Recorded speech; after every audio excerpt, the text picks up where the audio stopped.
go. If you're angry, get over it. You know, if you're a dumb Dora, forgive that phrase, be a inquisitive, young woman. These are strong, independent women, but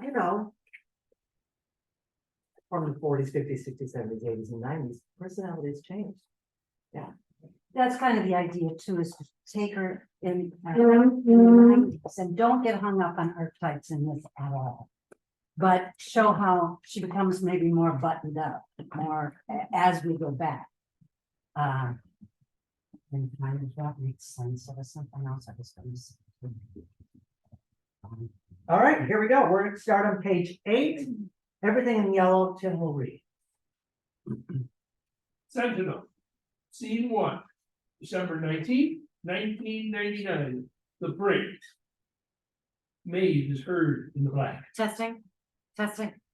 She flips up the camera lights up on stage to reveal a room in Lux University filled with junk, a legacy computer, ratty costumes on a rack, sports equipment, etc. The walls are covered in graffiti, math equations, hieroglyphic, Latin phrases, etc. Maeve is setting up the lights for filming and testing out the audio. She positions the lights. Does this work? Michael is setting up his camera equipment. Perfect. How long do you think before you're ready? We'll be here any minute. Almost done. I just wish I knew a little more about why I'm here. All will be explained. But for now, just be prepared. I have no idea how they're going to react when they see you in this space, much less that you're the first male who's been here in 50 years. Sounds a little ominous. It could be. I'm just warning you to go with the flow. I'll follow your lead. He crouches down to adjust some cables so he's temporarily hidden from view. Katie enters. She doesn't notice Michael or the lights and equipment at first. Hey, Maeve, have you seen the deluxe today? She holds up the school newspaper. Splashed across the front page is the headline, "Looks to close at the end of the term." It's official. She slams the paper on the table and then notices the light. What's all this? Michael stands up. Oh my God! She puts her hands up. Don't shoot! Are we being robbed? How did you get in here? Have we been found out? Put your hands down, Katie. You're such a drama queen. There's a man in here, Maeve. I think that requires some drama. Calm down. There's a perfectly good explanation. It can't be because this has never happened before. I know, but desperate times require desperate measures. I get it, but it doesn't explain what he, with a capital H-E, is doing here under our sacred dome while it's still standing. Okay, cool your jets. Katie, this is Michael. Hi, Katie. Katie doesn't respond. She's speechless. He's here because I thought he could help. How? Why? Ashley crosses to Katie. Have you seen the deluxe today? What are we gonna do? We're gonna lose everything. I'm getting my master's here. Will my credits transfer, do you think? Katie excitedly points to Michael. What the fuck is a man doing in here? She takes a fighting stance like she's ready to kick some butt. I'm freaking Zoid. I can take you. They don't call me Xena the warrior princess for nothing. One drama queen, check. One warrior princess, check. Only 2 more to go, Michael, and you'll have met us all. Am I living in an alternate universe right now? Unfortunately, no. We are in this one, and in this one, we've been sold out. That's why I invited Michael here. You invited without anyone else's permission? You just took it upon yourself to invite a man here? That's pretty bold, Maeve, even for you. There better be a good reason. The city of Milwaukee has purchased Lux University, and they're tearing it down in 6 months and putting a sports stadium in its place. Is that reason enough? How does inviting a man in here help? Please enlighten us. Let's wait for Elizabeth and Grace to get here, and I'll explain the whole thing to everyone. I am really trying. Most trying person I know. Elizabeth and Grace enter. They're good friends. They also have the deluxe. Hey sisters, have you seen the deluxe? They see Michael and stop dead in their tracks. Elizabeth drops the paper on the floor. They look around for an answer. This is a prank, right? Am I dreaming? Or like a nightmare. The only nightmare is that Lux is going under the wrecking ball. This represents the end for us, the end of our story if we don't do something. But why the man? Sorry, Michael, I'm not male bashing. Don't take it personally. Not taking it. He makes documentaries. He's one of the best around, and he lives right here in Milwaukee. Oh, that's your brilliant idea. You need to put our secrets out there for the world to see? How could that possibly help? I'm with Liz, especially telling it all to a male. No outsider has ever been in one of our meetings. In fact, no outsider has ever heard of us before. In fact, what is a man doing in here? Michael, will you excuse us for a minute? There's some vending machines in the hall. Have a cup of coffee. We'll come get you when you're ready. Of course. He exits. You should have cleared it with the rest of us. Everyone has to be in agreement before we commit to anything. It's in the bylaws. I have a photographic memory, remember? Well, not to go too far off topic, but there has been a man in here before. As if. My great-grandfather was a janitor here in 1945, and my great-aunt Marge was a founding member. She's an epic lesbian diva in our family. We think she's the original Rosie the Riveter. What? How cool is that? Rumor has it that my great-grandfather bought her a teddy bear on B-Day and hid it in a secret cupboard along with a bottle of rum. She walks over to the secret cupboard, opens it, and puts her arm way in and takes out the bear, who's very scruffy with no clothes. Hey, we know about that cupboard. Nobody knows about that until their second year. You never mentioned anything about your past connections. Oh, and please be careful with that bear. I wanted to get into the group on my own merit, and I did, all right? That's unbelievable, Katie, but knowing you, not surprising. Okay, back to the issue at hand. Oh, it better be good. Give her a chance, Grace. Thanks, Katie. I know you all understand that this closing represents the end for us. I mean, think of all the women that have been working in this secret, sacred dome since 1945. Everything that's been accomplished in this room and the world beyond. I'm so proud of us. The secret vow our founding mothers took more than 50 years ago when they first had this vision, and now all of that will be lost with the wrecking ball, not on my watch. That's why I invited him here. You should have told We us. are running out of time. We are about to be kicked out. Hasta la vista, baby. Stop clowning, Grace. This is serious. I know it's serious, but if I don't laugh, I'll cry. So what's the brilliant, unapproved plan? We make a documentary that tells our story to the world. This dome is a diary of over 200 incredible women who dreamed here, dreamed of a more peaceful and creative world, and then took action. Just ordinary women doing extraordinary things. God, I'm getting weepy. That never happens. I don't see how telling all our secrets is going to save the dome. There's no saving the building, Maeve. The city of Milwaukee has already made the deal. There's too much money at stake. Who cares about an old abandoned dome covered in graffiti? Someone might, if they hear our amazing story, and maybe if we don't have to save the entire building, maybe the dome will be enough. We could preserve it somehow, get a museum interested in it, like the Judy Chicago dinner party in the Brooklyn Museum, raise money for the doc and find out. You're serious? Obviously, she's serious, Grace. I think it could work. At least we should give it a try. What do we have to lose? Nothing. We've already lost. Don't say that. We haven't lost, not yet. We have 6 months to figure it out. Besides, this group only exists because women persevered. Always remember, November 14th, 1917. We have so many role models to look up to. We can draw on their strength, stand on their shoulders, and save our beloved dome. I know it. Okay. Let's say we go along with the documentary idea. I'm not saying I am, but then what? Everything is kept very hush-hush until the premiere. Premiere.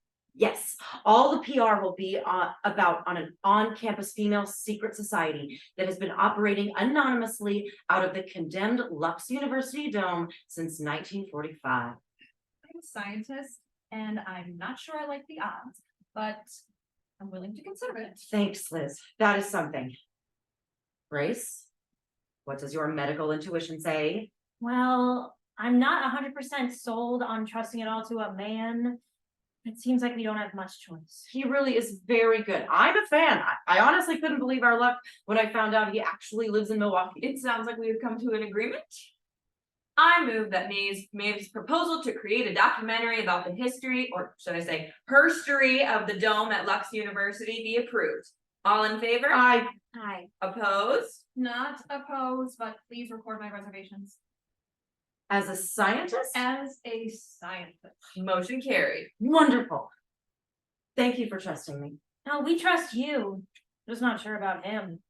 Before we call Michael back, we might as well have our final meeting. Order. Just think, our final meeting ever in this sacred dome. Look at all the math equations and hieroglyphics, all this history. Here we are thinking about making a documentary and we don't even know the scope of it all. We never wrote much down about ourselves. We're a secret society with an emphasis on secret. We've kept an oral history going, but truth has a funny way of turning into myth over time. Does anyone know who drew that cartouche on the dome or what it means? I've wondered about that for like 2 years. Why didn't you just ask, doofus? I know who inscribed that there. She lives on the Sentinel lore. She's the great Dorothy Drake. One of the most famous female archaeologists of the 20th century, so the story goes. They say she left Lux in 1946, flew to Egypt on her own, and learned hieroglyphics from the great Omi Seti. Imagine the daughter of a fireman from Sister Bay, Wisconsin doing that. Gives me goosebumps. So many secrets still left uncovered. And all of it could just be erased. Erased flag. Hatshepsut. Hot shit, who? Hatshepsut, the female Egyptian pharaoh I learned about in my women's studies class last week. That's her cartouche etched there. Female pharaoh, did you say? I'll tell you more later. We have more pressing things to do right now, but it's a great story. You should check her out. You're right. There's been so many stories about us over the decades. I don't know all of them either. But one thing I do know is that they were all extraordinary. And even when or if they destroy our beloved dome, they can't erase the reverberations of decades of our actions. That lives on, right? Wait a minute. I'm sensing something. A secret, powerful energy. I see dead people. Oh, you're the charmed one, are you now? One of the Halliwell witches? Which one? The only one. Shannon Doherty, of course. To the power of 3. You mean the power of 5? To the power of 5. Does anyone know why we always have to have 5 members only? What's the root of that? 5 Always is a magic wondered. number. It represents the pentagram, and we all know what that means, which is Speaking as the astrologer of the group, I know that the number 5 is related to personal freedom, independence, and individualism. It symbolizes motivation, determination, adventure, courage, imagination, and positive choice. Booyah! Does that answer your question? Our founding mothers were geniuses, or should I say, geniuses? I'm sure they thought about that number very carefully before making such a crucial decision that's affected us all for decades. I've always wondered about those inscribed Roman numerals on the dome. What do those dates represent? They go from 55 to 1500. It's a mathematical problem that I should be able to figure out with my major brain, but I'm 100% stumped. As Linda Richmond would say, verklempt. Isn't it strange how we've just lived under all this history and took it for granted? Never asked a lot of questions about how it actually all got here until now that paradise is being paved over to put up a parking lot. Well, where did that come from? It's Joni Mitchell, you goof. Right. My Nana played her albums over and over and over and over and over again. It's in my DNA, I guess. Love me some Joni Mitchell. Even if she is from the 1970s, her voice is still so strong. I miss those powerful voices for freedom.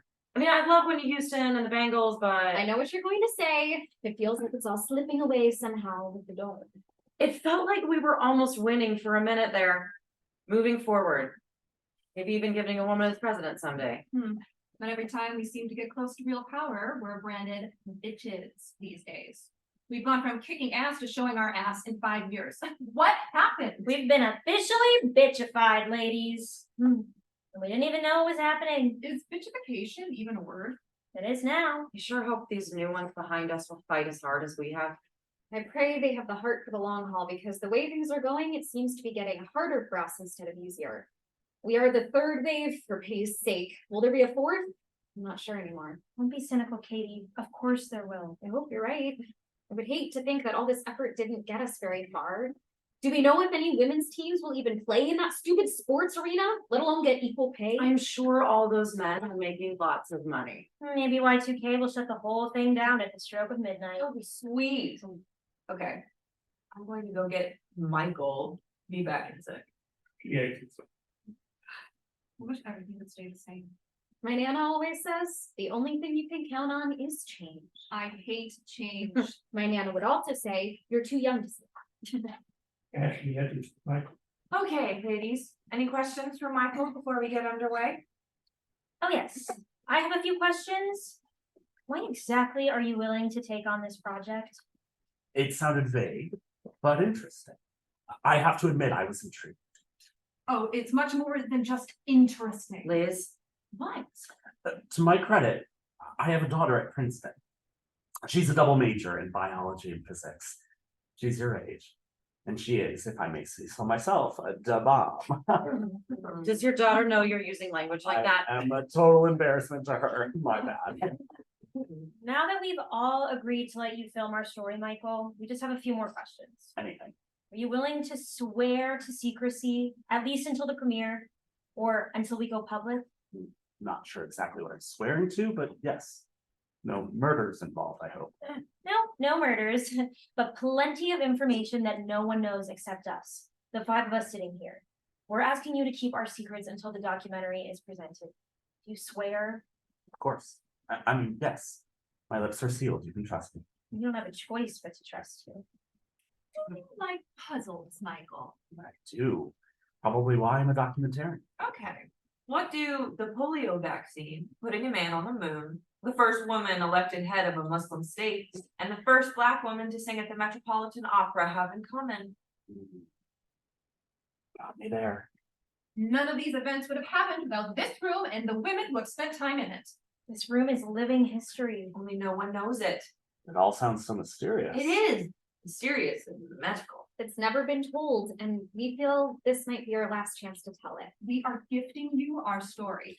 I hope you understand what you're receiving. Well, I do have a few questions, I have to admit. A secret society, working in secret since 1945, and no one knew about it? How is that even possible? Oh, it's possible because it happened. We have 54 years of secrets to share, representing 54 years of our blood, sweat, imagination, and tears, our failures and triumphs. We've guarded it and protected it, and what I want to know is, will you guard it and protect it and do it justice? I will use all my abilities to value your gift. I can see how much it means to you, and as the father of a daughter myself, I'm honored to help bring your vision to life. He crosses to the camera equipment. The women position themselves around the room. They put the bear in camera view. Ashley and Katie fix each other's hair and put on lipstick. Grace and Elizabeth are getting comfortable. Maeve positions herself in the middle. As soon as Michael gives her the cue, she starts the story of the Sentinels. Once upon a time, in 1902, Lux University was built out of Bedford limestone, a combination of French and Italian Renaissance design, with an observatory dome at the top for study and stargazing. The building is 4 stories, 5 if you count the dome. The dome room used to hold a telescope. See that large shape on the floor? Until 1940, that is, when the highway was built along the east side of the campus, and with a constant shaking of the ground, the telescope couldn't function. There are actually 2 domes inside the room. The inside dome is what we are looking at now. After the telescope was shut down, the room was used as a classroom until the famous Arctic blast of 1943 cracked a hole in the window, which made the space uninhabitable. So it became storage. And like storage, it was forgotten. Everyone forgot about this room. Everyone except us. Us. Who's us? Us. We. The Sentinels. Lights fade out. End of scene. Scene 2, May 2nd, 1986, 11 p.m. Act up. Loud thunderclap as lightning still lights the stage. A young male student is illuminated, stage left, standing out of the rain wearing an Act Up t-shirt by Keith Haring. His clothes are spattered in red paint. He's holding a sign that says, "Silence equals death. Act up now." Another loud thunderclap. Lightning illuminates the stage. Lights up. We see the women working in the deed line. Wow, that was awesome. Francie is checking her notes and preparing a portable telescope. Maddie is working on an event schedule on a poster board with a list of initiatives to protest the issues with AIDS. Carol is typing on a small Mac computer. Julie enters, carrying an umbrella and a large stack of newspapers, printed pages, etc., covered in plastic to keep them dry. Hey, homegirls, it's like fireworks out there. I just saw an amazing sight. A guy standing in front of the campus theater in the pouring rain wearing that Keith Haring t-shirt with a sign that said, "Silence equals death." It made me think of our motto, "Silent no more." So glad we were working on this. Where's Emily? We need all the hands on deck. Sorry to say, she won't be in all day tomorrow. Is she okay? She has to go to the AIDS clinic with another one of her friends to get tested. That may have been him you saw out there. Man, the theater department really has been hit hard. No wonder they're protesting. She's already lost her best friend, Michael. He was bottom to her Titania in midsummer. I pray thee, gentle mortal, sing again. Mine ear is much enamored of thy note. She quotes that all the time. I know she is. So. I feel for her. His family disowned him and he slept on our couch for months after he was diagnosed. He wound up in hospice care because no hospital would take him in. She was there every day until he passed. She told me the story about how he lay in a coma for days. Then one day he sat up in bed full of energy, called some friends to say goodbye, and passed the next day. The theater department stood vigil inside and outside his room. I'm happy we're working hard on it. It's only gonna spread and affect everyone eventually, straight and gay. Hopefully our work will slow down. Well, we'll slow it down because standing by and waiting for people to die is just not an option. Amen to that, sister. Silent no more. Silent no more.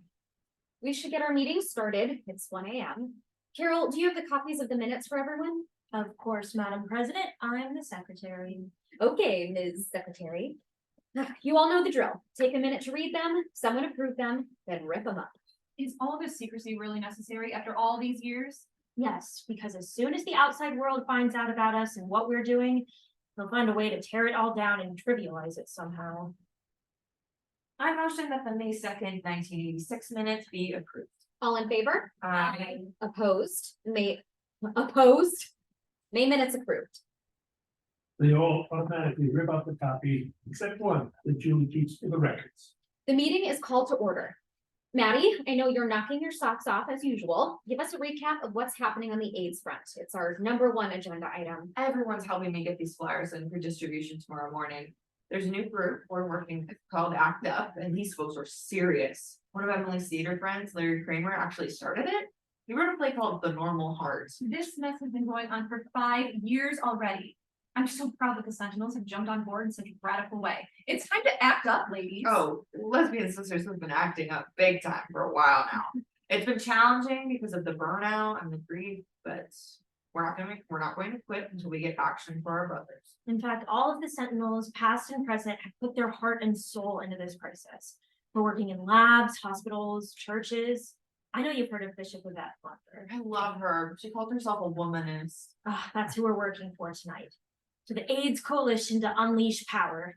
Let's unleash our power, Sentinels. Do we have a choice? It's a worldwide crisis now, and President Ronald Reagan still won't talk about it. Don't call him that. He's the president. And the greedy Wall Street bully boys just jack up the drug prices so people die for no reason. Disgusting. Gag me with a spoon. Shame the greedy. And a bumper sticker. We need a few extra. I just typed up a huge list of initiatives still left to do.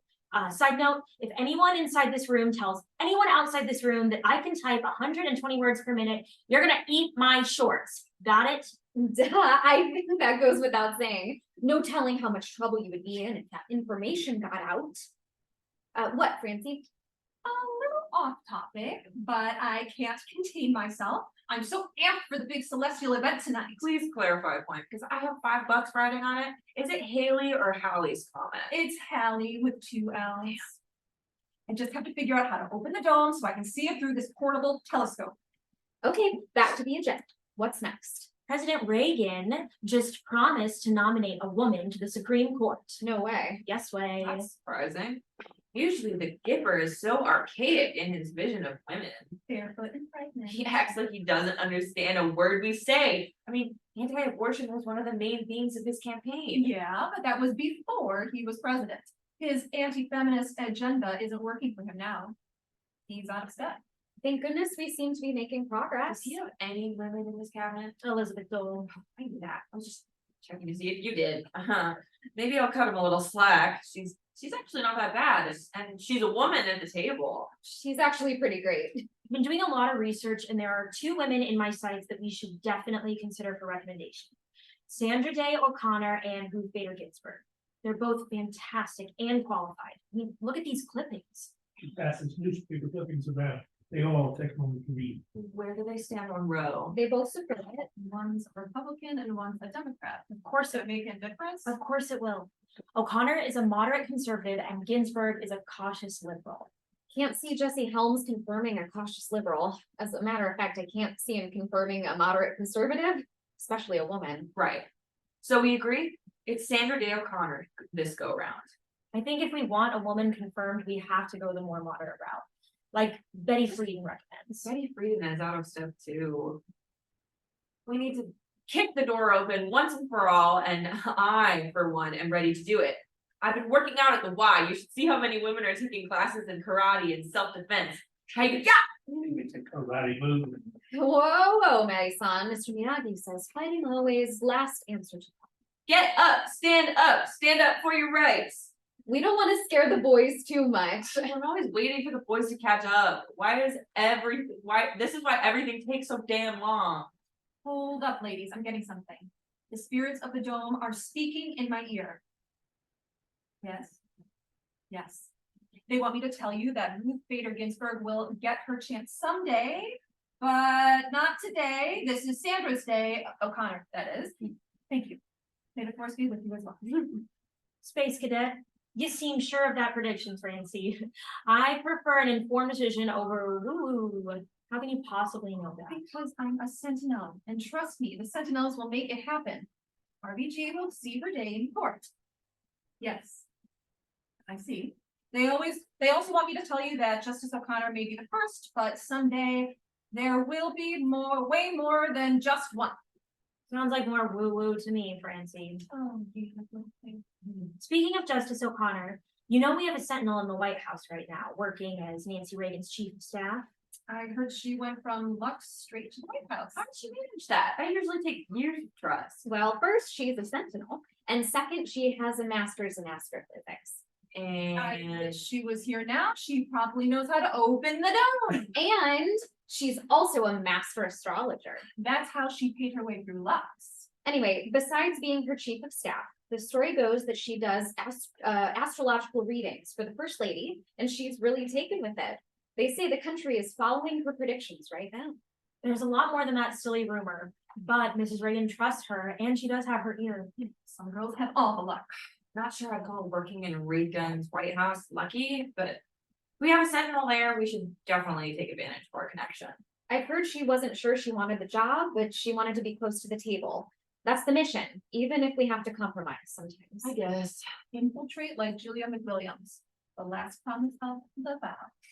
I'll send her a message today and urge her to whisper our choice in the First Lady's ear. Hey, maybe she can tell her in a reading. The stars say that Sandra Day O'Connor is the best choice for the Supreme Court. You look very modern. The power I exert on the court depends on the power of my arguments, not my gender. What's next? That's it. This month we focus on protesting here in Milwaukee and in New York City. We have Sentinels that will be protesting on Wall Street. Okay, meeting adjourned. All in favor? Aye. Opposed? Meeting adjourned. Let's get back to work. Wait! You want to take a break from work for a minute? The dome and Hallie's Common again. No. It's so late already and we still have a lot of work ahead of us. I know, but something major has happened and I really need to talk about it. Sounds intriguing. What is it? Thank you for asking. Jason's been cheating on me for a while now. But you guys have been together since freshman year. I'm so sorry, Francie. I thought you two were for life. Well, at least till graduation. Like my Nana always says, the only thing you can count on is change. He said I wasn't sexy enough anymore. You can tell a lot about a man by the one he has on his arm, he said. I just wasn't up to the job anymore. Which was, I guess, making him look good by dressing up in heels and tight black dresses. Yeah, what you need is more makeup. So cliche. I thought he was for real, but turns out not so much. She knows you're a scientific genius and not a sex kitten. Matter dicks. He said he hates my Doc Martens. I can't believe didn't see it coming. Don't beat yourself up. I'm not. I'm a scientist and a proud sentinel. I know who I am, and I had nothing to do with his actions, except wear Doc Martens. Who knew? Oh, you mean you weren't alluring enough? You weren't appetizing? Just more of a ball and chain than a bathing beauty. Battle axe, bird brain, bitch. Brazen bitch, honey, broad, Bull dyke. Call girl. concubine, courtesan, coquette. Cold fish, cow, crone, sea word. I'm sorry, I can't. What's next? D. D is for.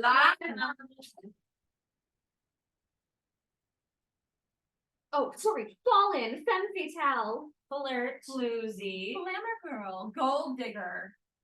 goddess, Hey. Harpy, harlot, heifer, honey, hussy, Jailbait. Jezebel. lewd, loose, mistress, nervous Nelly. Nymphomaniac. And proper princess. You mean priestess? Prostitute. provocative old maid, Ravishing, sensual seamstress. Sex now, streetwalker. Suffragette, November 14th, never forget, temptress, tigress, Tomato. Drama. tomboy, Feminine. Wanted. Whore. Weaker sex. wildflower, widow, Waitress. Working girl. They all scream and hug each other. High five, a true release of a woman. Thank you. I needed that. And your footsteps in the staircase leading to the room. Julie motions for them to quiet down. They immediately start to hide their work. The door bursts open, and Dean Shurham then enters in her raincoat and hood. She's not recognizable at first. Good evening, ladies. She removes the hood. They all just stare at her like deer in the headlights. During her speech, she removes her coat. She's dressed in evening wear. What's all this? I just left the founders ball and was heading towards the parking lot when I noticed lights on in a condemned room where no one is allowed. So being a fan of Agatha Christie, I naturally decided to investigate. Sorry, we were just I was studying, working on my thesis. we were just studying together for a group project. You said a group project. It's my Which is thesis. it? It's my thesis, but it requires a group to perform it. Really? That sounds interesting, but you're not in the theater department, are you? No, ma'am. But. No buts. Can I see what you're working on? We actually found this place by accident. we didn't know it was condemned or we would have never come in here. We'll get out of the right way and find somewhere more appropriate. Dean walks around and sees the charts and flyers. Oh, really? By accident, you say? Yes, by accident. That's interesting. Seeing as it's been boarded up and condemned for quite a while, how did you get in here? He walks around the room and surveys it. The girls are terrified. And look at all this stuff. Looks to me like you've been working in here for years. And why so late at night? And why are the lights on? You were pretty easy to spot. Oh, wow, look at that. There used to be a telescope in here. I wonder what happened to it. Oh, the girls are silent. Dean walks over to the secret cupboard, opens it, puts her arm far back and pulls out the bear, who is wearing a t-shirt with an AIDS slogan. She kisses it and gently tosses it to one of the girls who catches it. Good catch. Be careful with her. She's been around since 1945. She removes a bottle of wine in a glass, opens the wine, and pours herself a glass. And I really wonder why there are only 4 of you. Where is number 5? How do you know about And that? how do you know about that? I told you, I'm a fan of Agatha Christie. How do you think? Any guesses? Only one way I know how. You must be a sentinel. No way! The dean of Lux University is Sentinel? Silent no more. A woman at every table? In every corner of the world. Every corner. So just out of curiosity, why are you all here so late? Busted. Okay, busted. We just finished our main meeting. We're laying out a strategy and a list of initiatives to assist as much as we can in the AIDS crisis. Tonight, we're making flyers. Tomorrow morning, we plan to distribute them all over town. We can't think of anything more important right now than this. Well, that and getting Sandra Day O'Connor appointed to the Supreme Court. So you're pulling an all-nighter. Yes, ma'am. As many as it takes if it saves lives. Okay, Sentinels. I'm going to go home now, but a word of caution. Please, keep these lights out at night. Don't forget, you hold 40 years of hard work in your hands. Don't get careless, and please stay vigilant. She walks over to the button on the wall, pushes it, and the black inner dome folds down on itself to reveal a white outer shell. She then pushes a second button, and the second dome opens. They all take in the amazing sight. Just have to know the secret, and we want to keep it a secret. So in the future, Candlelight only. She walks to the door, opens it, and before she exits, she addresses them one more time, adios, amibas. closes the door behind her. Oh my God. I declare this meeting of the Sentinels officially adjourned. All in favor? Great, just in time for Hallie's comment. Frenzy, but we still have work to do after it's over. Promise me you will all stay until we're finished, even if it takes all night. Agreed? Agreed. They all return to their original places from the opening. Francie goes over to the dome button and checks it out as the lights dim. End of scene. Sentinel's theme song, same melody as before, but in the styles of separate music, news, stories, practice.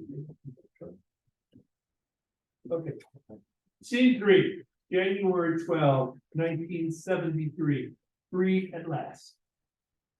The room is now the costume storage. There's racks of costumes on the floor, newspapers, and a pair of freshly spray-painted silver shoes with a hand-painted star on each side.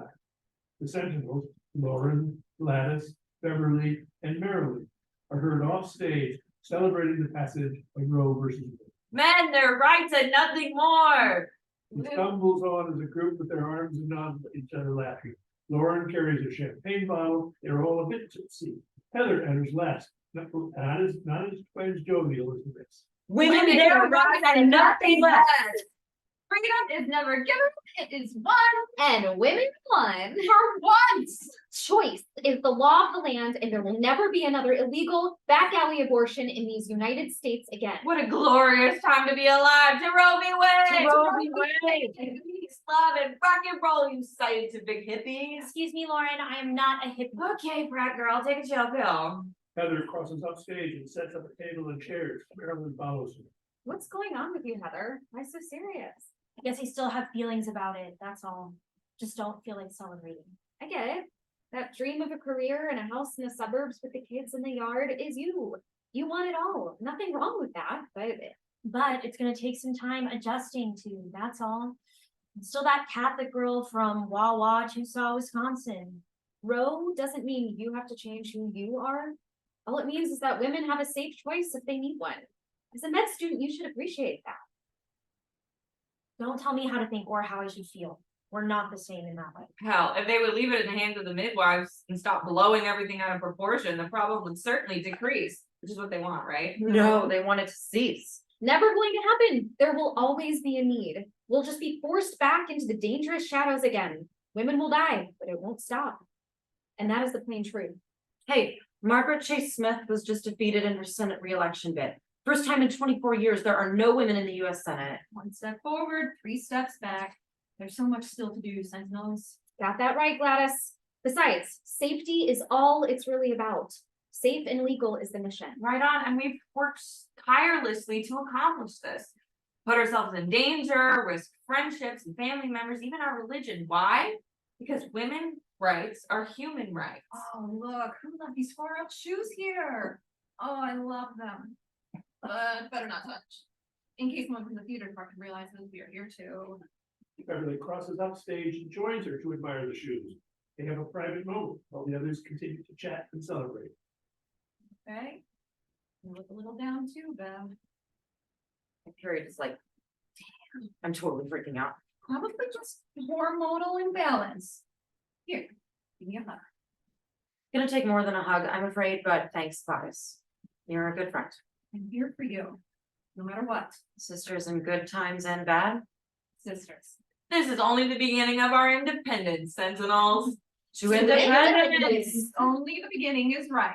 Why does everything take so damn long? It's so embarrassing. No privacy.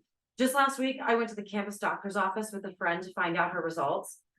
We were sitting in the waiting room, hearts pounding in a room filled with students, and the nurse comes out, calls out her name. She raises her hand, and the nurse announces to the entire room, "Congratulations, you're pregnant." Heather, Lauren, Marilyn, and Gladys grab doctor's coats, which are hanging on the costume rack, and become doctors and nurses and surround Beverly. This is all very playful. They have clipboards, stethoscope, and you're excited. Open wide. How are you feeling? Since your last period. Are you feeling tired? I've been vomiting in the morning. You don't need to take your pill. We'll let you know in 2 weeks. 2 weeks, I'll have a nervous breakdown by then. Here, take a Valium. You know, doctors don't even study our bodies. They base all our health and data treatments on an average man and call the rest bikini medicine. You see, that's all we still are to the medical profession, tits and pants. Mellow out, Sentinels. Help is on the way. It's just a matter of time and chemistry. It's that, just a matter of time part that has me worried. It's not that we haven't been working on it. There was a patented test that's been out there for 6 years, developed by a woman, of course. The test is not the problem. The problem is the resistance to marketing it directly to women instead of doctors. That's why we need more women doctors. Women belong in all places where decisions are being made, especially when it comes to our bodies. If you're not at the table, you're on the menu. You got that right. But in the meantime, I've been working on something of them. Of course you have, you were a sentinel. We wait for no man. Our mission is to change the world and be what, Sentinels? Silent no more. Exactly. Wait here, I'll be right back. Well, while we wait, might as well finish off this bottle. Make love, not war. Oh, look, instant consciousness raising group. Who has something they want to share? Comet Kochak is on its way. They ended the bombing in Cambodia today. Anyone see Sally Field and Norma Ray? I like Carrie. You would. So The Godfather was my favorite. Understood. Nixon's gone. We're on the moon. Jeanette Rankin, Janis Joplin, and Pearl S. Buck have gone way too soon. We've discovered the Big Bang and found black holes, the Rubik's Cube, and Oh, what are those? They call them post-it notes. You know, look at the curious new invention, pass it around, write labels and stick them on things. Oh, one more thing I need to share before this consciousness raising group is adjourned. Yoko Ono did not break up the Beatles. Why do they always blame the woman? Good question. Okay, before we get started, here's a little nerdy history. The first known pregnancy test dates to ancient Egypt in 1350 BC. Papyrus scrolls uncovered from this era instruct potential mothers to urinate on bags of wheat and barley. If the grain germinated, the theory went, the woman was expecting. You mean we've been waiting over 3,000 years for another one? Typical. Why does everything take so damn long? Can we get on with it, please? What's all this stuff? All this stuff is gonna make rabbits frost and doctors unnecessary. Sets up her test. It contains 4 test tubes, 1 for each girl. Each test tube has a regent in the bottom. She will take the pee from the Dixie cup with the dropper and add it to the test tube. Add a few drops of water. Then let her watch record the time of her notebook. Toss the extra pee in the bucket and wait. Lauren picks up the tube. What's here? Blood cells taken from a sheep. You don't need to know. Here's what I want you to do. Go into the bathroom, pee in this Dixie cup. Return it to me and I'll test it. Pee is for pregnancy. That's what I'm calling it. Here, Lauren, you go first. okay, but I'm in control, right? Because we all know damn well without a shadow of a doubt that I'm not pregnant. She exits and slams the door. How does it work? It has to do with the HCG hormone. It appears in the blood and urine as early as 10 days after conception. Right on, Heather. Thank you. I'm glad my tuition has meaning. The news will make my father very happy. Although using my medical degree to help create a pregnancy test may not feel all that much. Lauren enters and crosses to Gladys, holding a very full cup of tea, carefully trying not to spill it, but she does all over the floor. Oops, damn, Lauren. Sorry, that was a lot of champagne. I only needed a dropper full. Well, why did you say so? I've never peed in a Dixie cup before. I didn't know how to stop. Not to mention it's all down my leg. Okay, keep cooling your jets. Maybe I can get some off the floor. Doesn't it doesn't really matter anyway, I'm a lesbian. Lauren grabs a cloth and starts to clean it up. Gladys collects a meager. I still need a control. It'll take just a few minutes for the results. Oh, hurry up, 3 minutes, I thought it was 2 hours. You're a genius. I know. That's why I'm Sentinel. Who's next? Bev? Turn to Bev. Not sure I want to take it, to tell the truth. What? Is there something you wish to confess, my child? I forgot to take my pill for a couple days. I did double up once I realized I'd missed a few, but it's been freaking me out for a week. And on top of that, my period's a couple days late. It is also stressful, the responsibility of it all, and the constant fear. I am so confused. Why is everything on us? You know why? We're just distracted. Who was it? Anyone we should know? I'd rather not say. My luck, I got laid one time and I'm pregnant. She takes the cup and then it's about. One time? Okay, this semester. Happy now? First results are in. Lauren, you are not a mother. Far out, give me some skin. Beverly enters with her cup, hands it to Gladys, her hands shaking. She spills it. Whoa, steady girl. You're such a spaz, Beverly. She takes the cup from her shaking hand and tests the urine. Give me a break, will you? Have a little compassion. I'm a nervous wreck.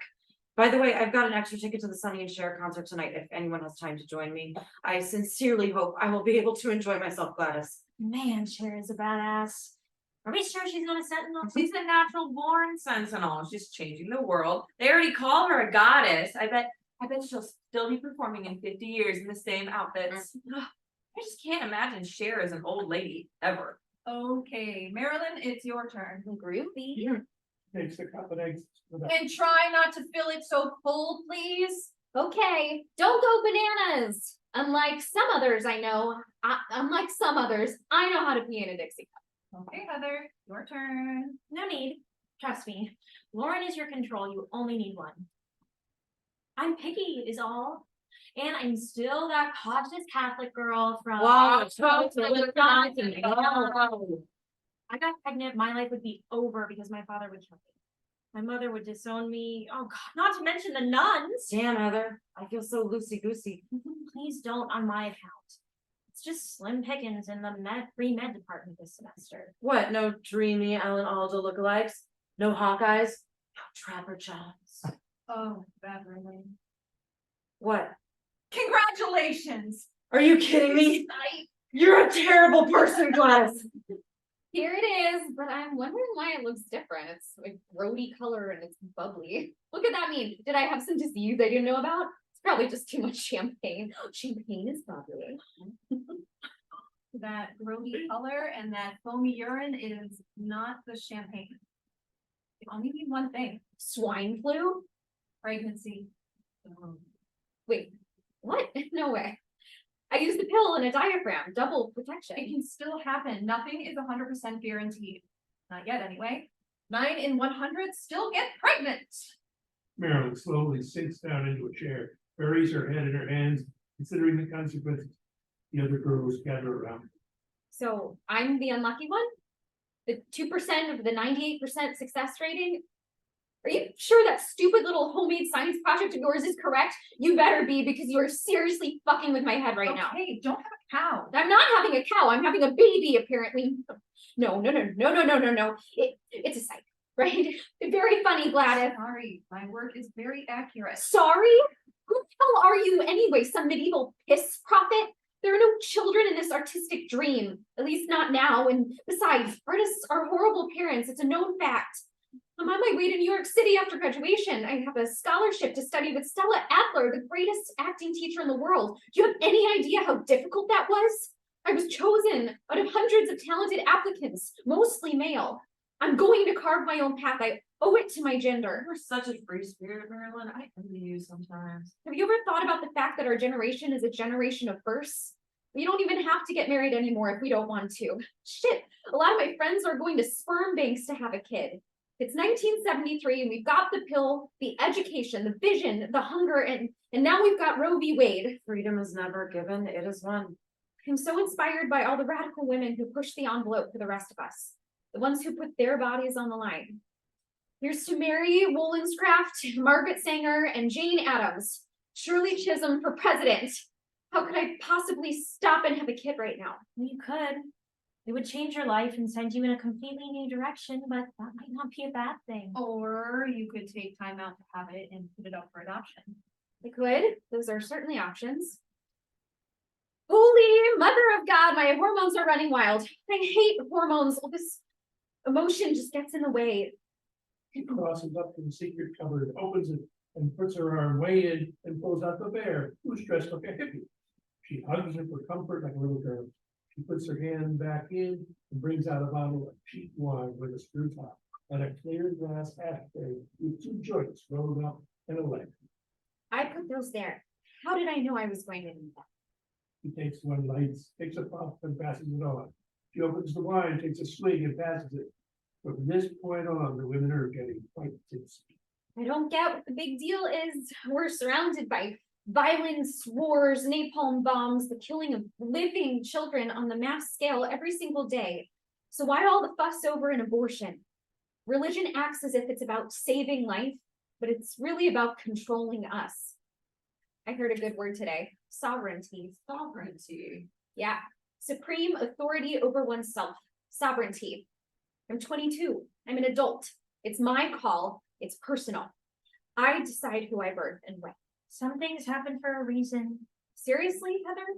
Not that old-fashioned baloney on a plate. Why is it being chosen out of hundreds of talented artists and being awarded a scholarship a reason? I did everything I could to prevent pregnancy except having sex, of course, and I refuse to feel guilty for that. Let your freak flag fly. It's all a magical mystery tour. Have you read Dancing Movie Masters? Are you high, I Lauren? think we're all pretty high at this point. That path is not for everyone. Agreed. So why do we pretend there's only one definition of female? It's not right thinking. Power to the people. The world is overpopulated anyway, 4 billion and counting. There's famine, racism, sexism, and atomic bombs. Who wants to bring a child into this mess? Besides, women are having babies into their mid-30s now. I still have time. If I don't get punished by God, that is. And what about God? That's between God, me, and my free will, which was given to me by God. You're making no sense. No, you are making no sense. The Bible tells us, Be careful, Heather. no, you be careful. In fact, if you had been more careful, easily pushed when you're feeling guilty. I do not feel guilty. I would. I know you would. Maybe you should. You're a religious nut. Go to hell. Fuck you. Fuck you. They all gasped unison. Black. Scene 4, October 10th, October 10th, 1967. The Woman in the Moon. How's it going, Harriet? Oh, it's going, my friend. Just not quite sure where at the moment. Let's hope it's to the moon and back, or I swear. Oh, swear not by the moon, the inconstant moon, that monthly changes in circled orb. Okay, Juliet. Have you made any mathematical headway? You know my math is not the best. I'm in pre-med. Math is my minor. I know, but you're the best we have at the moment. Gee, thanks. I moved the decimal there and realized the sum of x was 12 and did manage to move that equation a millionth of an inch. Anything's better than Better than nothing. nothing. At least we're moving forward. Forward and hopefully upward. It's also top secret. This has never happened in the 2 years we've been Sentinels. A former member reaching out in this way and asking for our help as a group. I hope we don't disappoint. Think positive, girlfriend. She must believe in our abilities or she wouldn't have asked. I guess. It's pretty cool that we can work together like this in secret and nobody, not even NASA, has to know women are solving their equation. And why do women have to work in secret in 1967? Because according to Aristotle, women are a deformity of nature. Fuck Aristotle. My brain's as good as any man's. Such bogus bullshit. I'm waiting for the day where we can get actual jobs at NASA with equal pay. It's 1967, for pity's sake. How many women do they have there working now? Including our Sentinel? 3. Hopefully President Johnson's executive order number 11375 will help. And at least they won't be able to discriminate against us in government jobs anymore. Thank you now. Thank you, Gloria Steinem. Women are not chicks. What a waste of brain power. Speaking of brain power, we need to get a move on.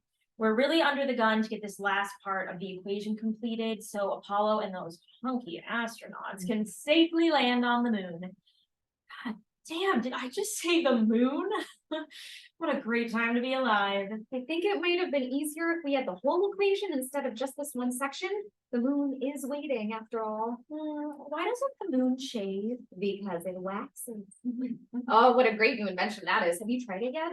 I've been waxing my legs, my eyebrows, and my pits, not to mention. Okay, hairy girl. Don't you have work to do? Right. Linda starts to prepare the room for the meeting. Natalie enters. The Einsteins, our next victim, recruit, is waiting downstairs with Nancy. Her name is Mary, in case you forgot, and she completes us because she is our much needed physics major. Let's hope she can pass this last test. Do you think we'll go to hell for lying to her like this? Yes, definitely. I've been on my way to hell for a long time anyway, according to my parents. What's one little white lie? So if she's smart enough to solve the equation, she's in. What if she doesn't want to be in? Oh, she'll want in. You sound sure. Who wouldn't want to be a sentinel? Door opens and Nancy enters with Mary. Do you remember everyone? Mary, Harriet, Natalie, and our fearless leader, Linda? So happy you accepted our invitation. Do you like what you see? Very cool. I had no idea there was a room here in the old dome. We like it that way. So why am I here? We are starting an all-female team in order to compete in the International College Math Competition. And we just lost one of our members, so we're really hoping you'll join us. Groovy.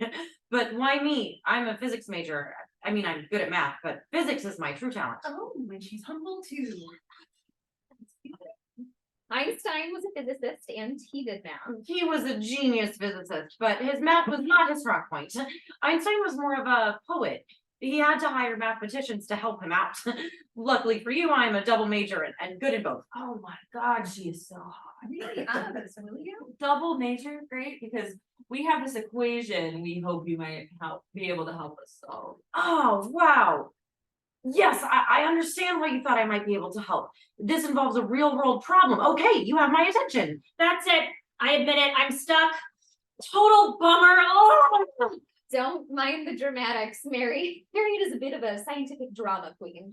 Right now, you can call me the Queen of Confusion. I'm definitely stumped. Mellow out, Harriet. You'll scare our guest. Sorry. I need a break. My brains are fried. Don't worry. I'm not easily scared. Hotter and hotter. Mary walks over to the equation board and considers the problem. Maybe if we move the decimal there. She starts to work on the math problem. She goes back and forth over Harriet's work, erases something, adds something, and steps back and looks at what's next. Suddenly she sees something and excitedly works on the problem again. Linda and the others watch Mary as she works. Give me a minute, ladies. I do better when no one's looking over my shoulder. Take your time. We'll be right over here, Mary. She motions the other Sentinels to join her downstage, while Mary continues to work on it without paying attention. If she has the smarts to figure this out, then she's passed the test, and we should definitely ask her to be a sentinel. Agreed. She really is a good candidate, and in addition to her physics and math abilities, she's training for the next Boston Marathon. We're not allowed to run the marathons. It's illegal. Where have you been, Natalie? Kathy Switzer just ran the Boston Marathon completely undercover and finished. No one knew she was a woman till it was all over. Right, and guess what? Her uterus did not fall out like all the male doctors in America predicted. Lord, give us the strength to endure the foolishness. While we're bang, I have some news that's not on the agenda. You're pregnant? Shut up, Nancy. Better than that. Isaiah and I are getting married at Christmas. Married? Is that a good idea? You think it is? Now I know why you were quoting Juliet. Have you thought about the consequences? Of course I have. I'm not stupid. I do have a scholarship. I'm a Sentinel. We both plan to be doctors. Hope there's a future in that? A white woman and a black man married? That's a new concept. Sounds like you're putting obstacles in your way on purpose. Possible. Don't care. Love him. Love conquers all, they say. What did your parents say? Not happy. Worried about the grandkids. Did I ever tell you this? On our first date, I was walking out the door to get into his father's brand new silver Cadillac Eldorado.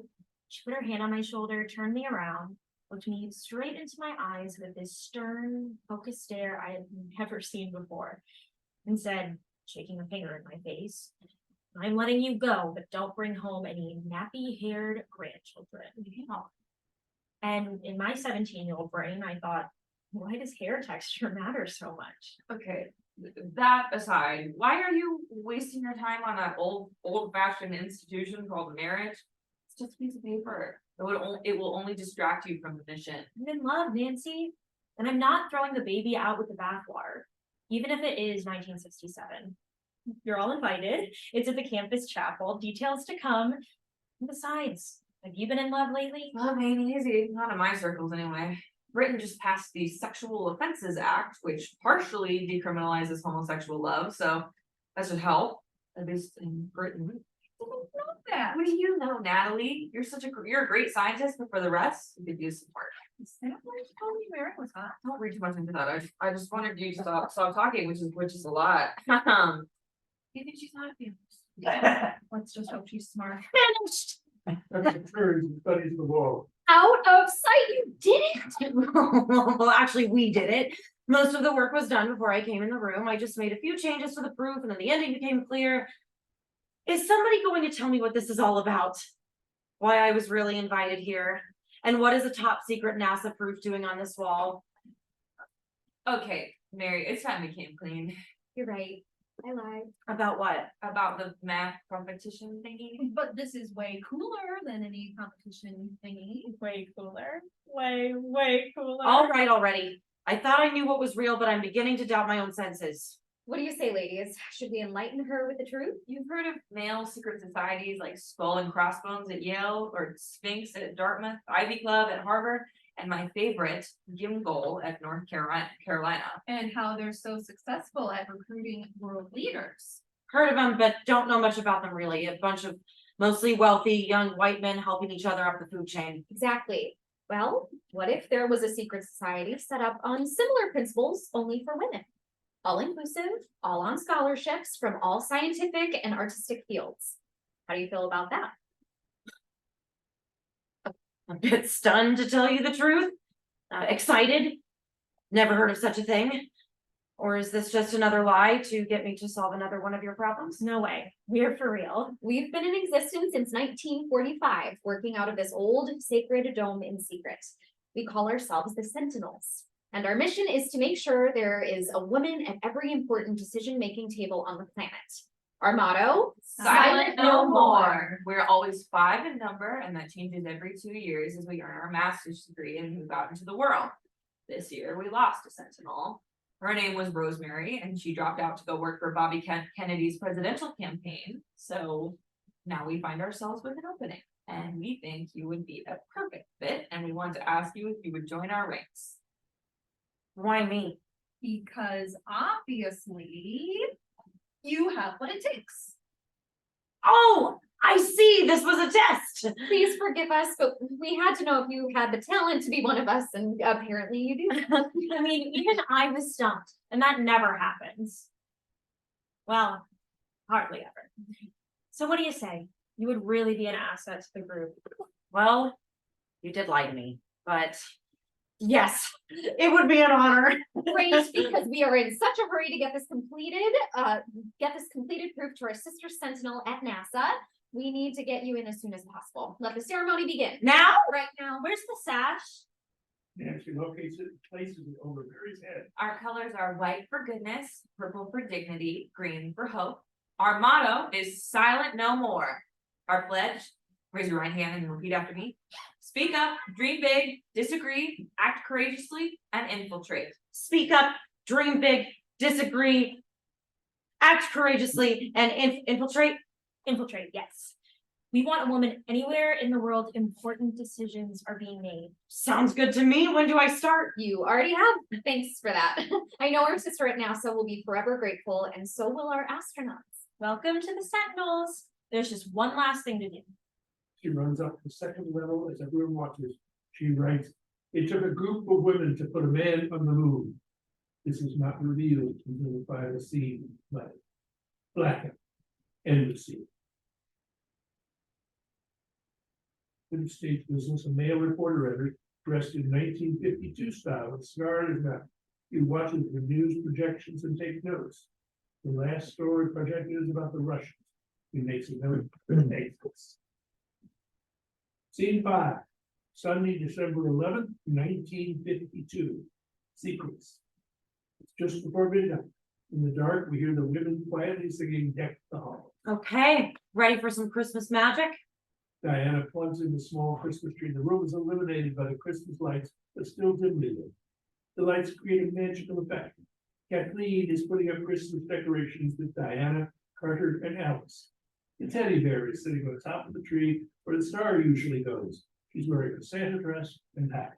Gosh, I love the holidays. I love decorating. La la la la la la la. I would think decking the halls would be the last thing on your mind right now, Dr. Kathleen. Diana crosses out of the scene upstage to a table where she prepares minutes for the meeting. At the same time, Carter crosses to the cupboard and brings out a bottle of wine, glasses, and pours drinks for everyone.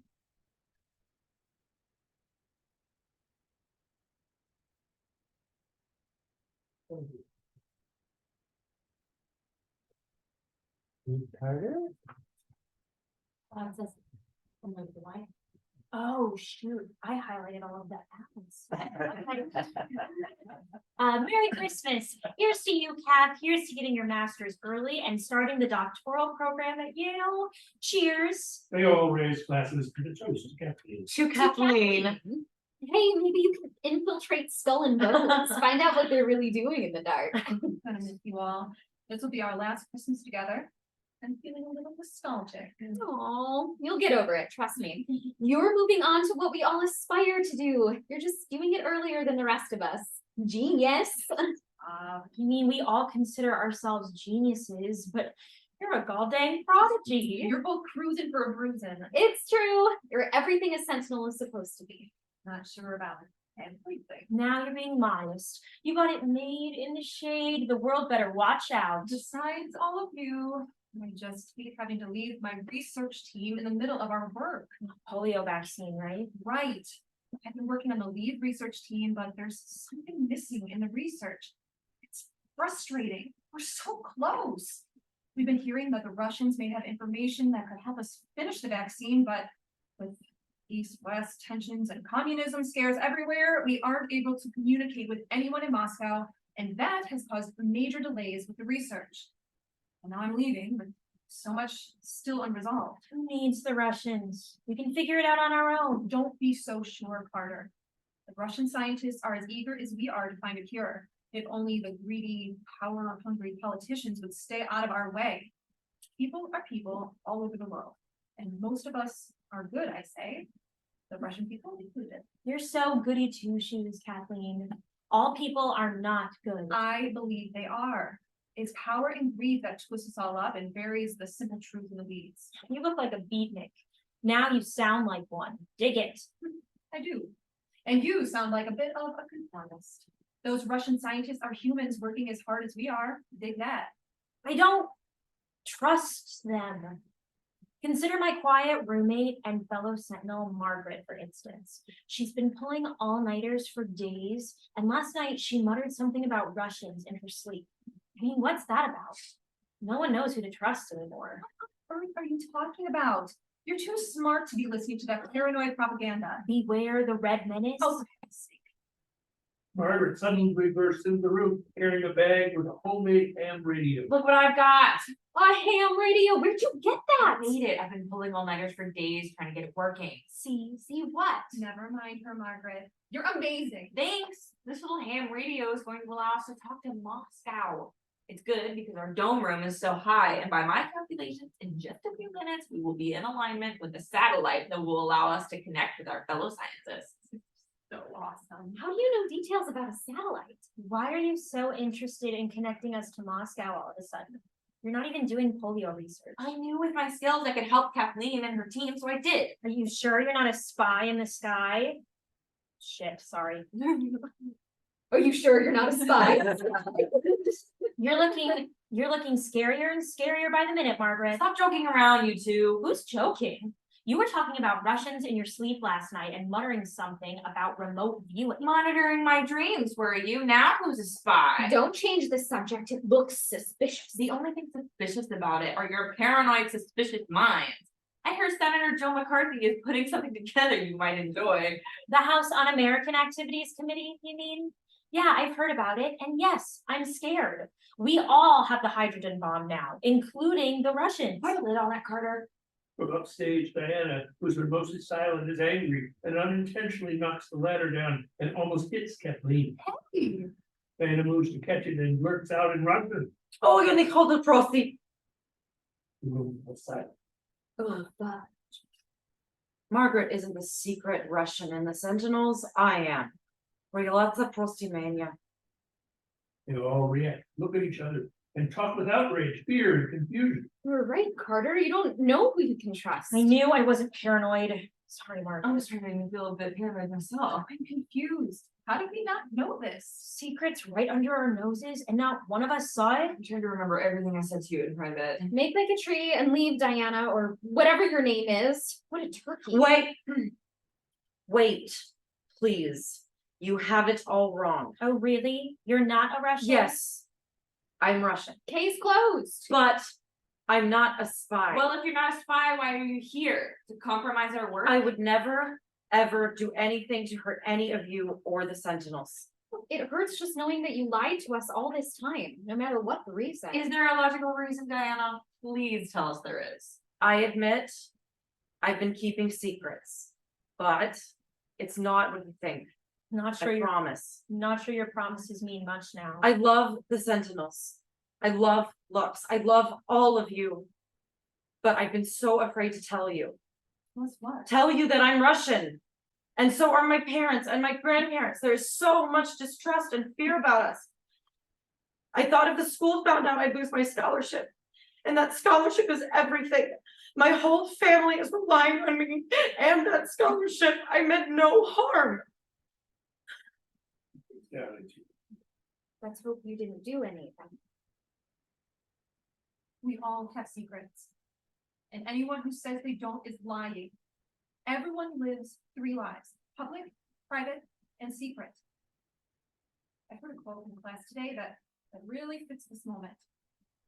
There are no secrets that time does not reveal. It's true for you, and now it's true for me. I have a secret. No one knows it, except you who helped me.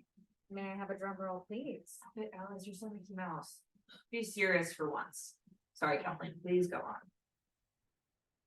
I have a daughter named Kate. She's 6 years old. I had her when I was 16. the moment, everyone gets in, it's really. Wait, not possible, not even remotely. I have known you since freshman year. That's 4.5 years. No way. Didn't you ever wonder why I didn't leave the dorm, live in the dorm? I wondered. I just figured you had your reasons. What reasons? I don't know. I thought maybe you were claustrophobic, but I never in a million years thought it was because you had a child. Oh my God, you really are a genius mastermind. To heck with the meeting. This is way more interesting. Please tell us more. His name was Keith. And he was my high school sweetheart. I fell in love with him when I heard him sing "Oh, What a Beautiful Morning" in the school musical Oklahoma. We danced too. I was Ado Annie. We had a lot of sex in the backseat of his Buick. It was a real passion pit. I had my name written on the dashboard. Kathleen. It was fun. So much fun, in fact, that I got pregnant and my parents pretty much disowned me. What is it with parents? They spend our teens worried about us getting pregnant, and then when we're 20, we worry that we won't. I, for one, am not having kids. Who wants to bring kids into this mess anyway? To hide their shame, they shipped me off to a maternity home in Ako Nomawak without telling me where I was going. It was pretty much like a shame-filled prison where they read and censored my mail. No visitors were allowed. We had to use fake names, and caseworkers practically mind controlled to get to us to give up our babies for adoption. They called us fallen women and morally bankrupt. Some of us were even classified wayward and insane and committed to mental institutions, lobotomized. I'm sure you've heard those horror stories. I heard those stories, but never thought they were true. Oh, they're true, all right. Thankfully, that was not my fate. When we would leave to go out, the neighborhood kids would throw rotten fruit next at us. They told us our children would be quote bastards, that we were not worthy, not responsible, not able to care for them. People think we willingly gave up our babies, but this is not true. During all that time I was there, not one adult ever told me I had a right to keep my baby. What happened next? I was determined not to give up my baby for adoption. I wanted to be a mother since I was little. There was nothing those caseworkers could say to me that would make me change my mind. I knew I was worthy, responsible, and morally just fine. I was determined to get out. Away from my parents, away from that place, away. And I did. But how? And how did you get there? On a scholarship, no less? She's a prodigy, remember? It certainly didn't hurt. Because unlike many of my fellow sinners, I found a way to keep my baby. A job, and roof over our heads, and make a plan. What about Keith? Never knew. My parents saw to that.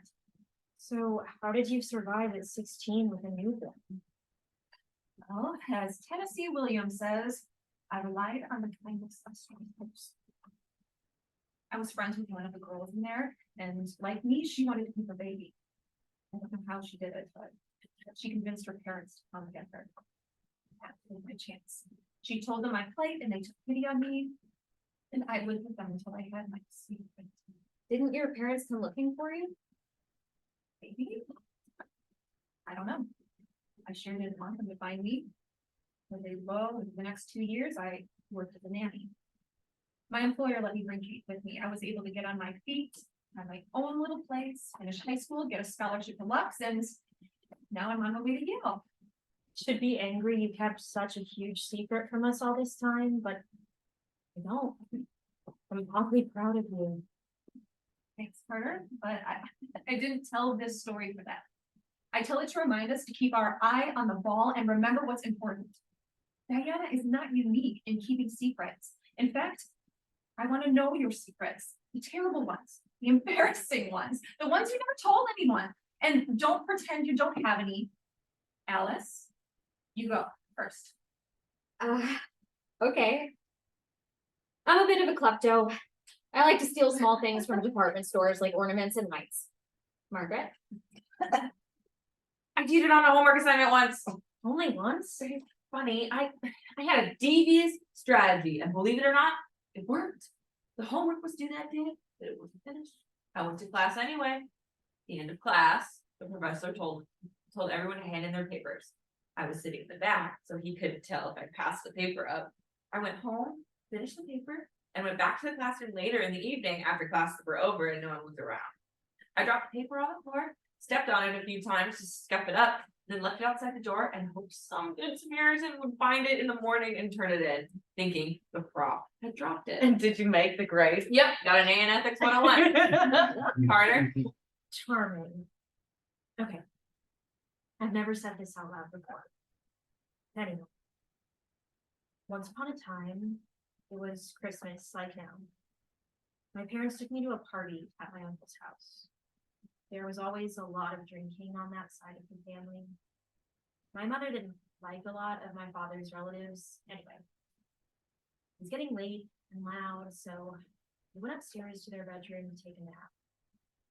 It was about 10. I was just drifting off to sleep when the door quietly opened and my cousin, who was about 18, came into the room. Sat on my bed, stared at my sleeping body, and molested me.